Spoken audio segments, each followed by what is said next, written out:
Hello guys, welcome to the AC Tech channel, and today's video we will find the solution of a problem how to make your Instagram account public.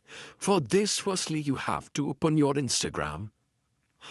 Then after opening Instagram you have to visit your profile. You can see when you visit to your profile page, there is an option in the top right corner of the setting. You just have to click on it.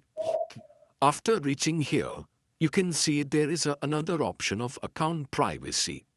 They are private to turnover. It means that your ID is private. Now we have to make it public, so just click on it. After turning off private account option, switch to public you have to click. Now our account has become public. For seeing it, we will check it from another ID.